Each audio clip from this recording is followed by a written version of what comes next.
Қолымда 370 миллион сом нақ пұл бар. Қолымда 370 миллион сом нақ пұл бар дейді. Үш қаналы квартира керек, екінші я болмаса үшінші этажлардан дейді. Қай жерден?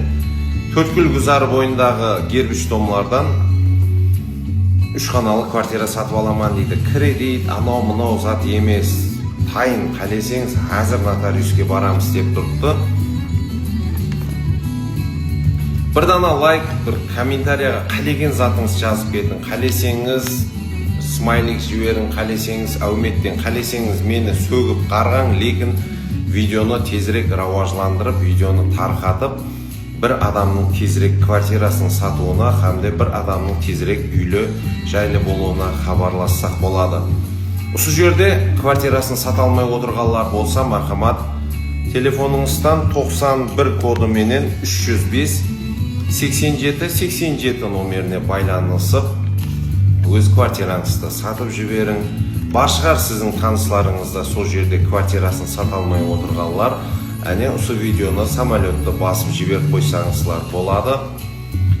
Маған я болмаса басқа да үй-жай рекламасы дүниясында харекетленіп тұрған адамларға реклама беріп, оның нәтижесі қашан шығар екен деп отырмай, сондай етіп тайын адамларға байланысып сатып жіберуді қалесеңіз, әлбетте менің каналымды хамде Маклер Нуку СА, яғни сатып аламан каналын көріп тұрсаңыздар болады.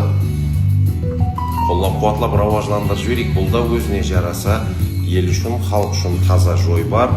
Маклерларсыз, риэлторларсыз һәм тағы басқа да пұллы мәп жолында сізді үйіңізді сату, я болмаса сізге үй жай сатып алып беру менен шұғыланатын адамларсыз базарға барып диқаннан ешір картошка сатып алғандай қылып арзанына, мақұлына, зорына сатып алып қалесеңіз, біздердің офисімізге келсеңіз болады. Өзі шығып тұрды деп сіздің квартираңыздың бағасын жерге ұрмайды, сізбенен жақсылап сөйлеседі, қиналдырмайды. Мархамат, байланысың, тезірек мәселені жауайық. Бұндан соңғы осындай қолында пұлы бар адамлар хақындағы мағлұмат видеоларында көріскенше саламат болыңыздар.